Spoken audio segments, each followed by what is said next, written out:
Hi there, Alec from Vacuum Spot here. Today I'm going to show you how to fix a really common problem with an Electolux Ultra Active. This machine has come in because the power head is not working. So what we're going to do first is just double check that it is actually the power head that's the problem and not the rod to deliver power. So I'm just going to turn this on. Okay, so we haven't got a blue light. At this stage we haven't got power down there. I'm going to remove the rod, test it again, just make sure that's not the problem. Okay, that's the same thing. So what I'm going to do is just move that aside. Just going to put that to one side. Now I'm going to get you to come in a little bit closer here. What can happen more often than not is there's a bodgy little connection in here and you can easily get at it.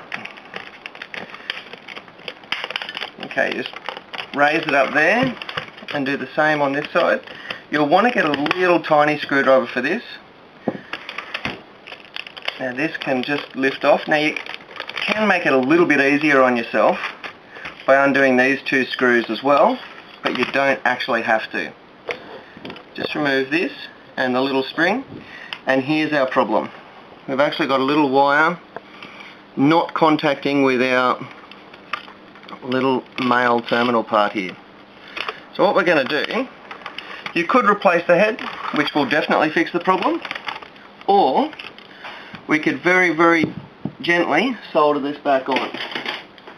You're going to need a little wire stripper work there. That's all you're going to need there. Balance this on something metal.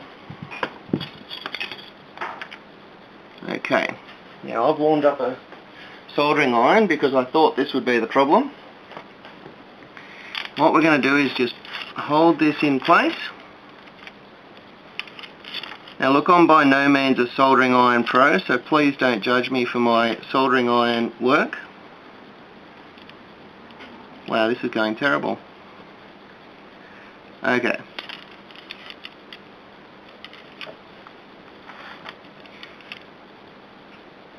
Right, now this is just showing that any goose can do this, because I am not being all pro about it.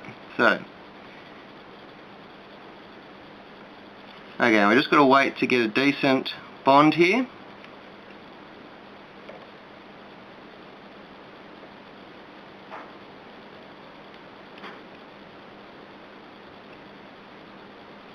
Oh, that is tragic. Okay.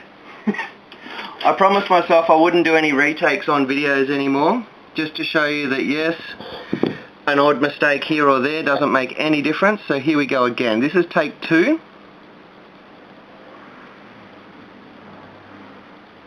So feel free to send me a video response to show me how much better you are. Okay. Oh, that is tragic beyond words.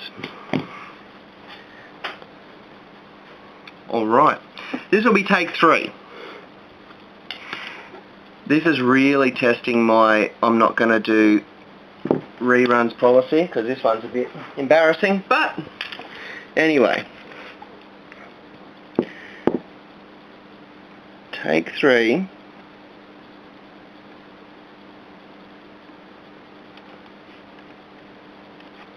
Okay, let's hold this little fucker on.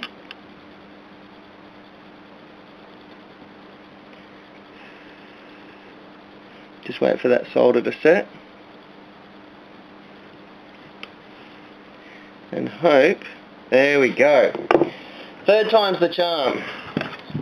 Alright, now what we're going to do is push this little fella back up. So he goes back up in there. He's still going to be a bit warm for a moment.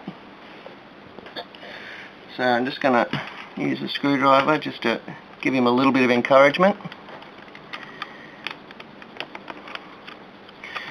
Okay.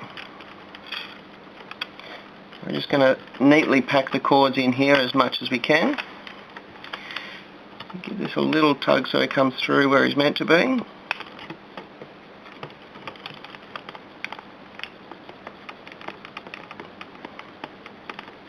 That's more where he's supposed to be. Sorry for getting my hands in this, but here we go. Okay, so now we have got what I believe to be a nicely soldered pin.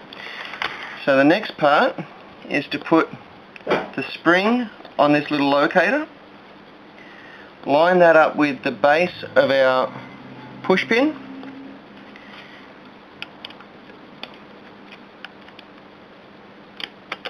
okay. Now this is the tricky part. If you haven't bothered undoing these screws down here, you do have to have a little bit of patience to get this just right. Okay.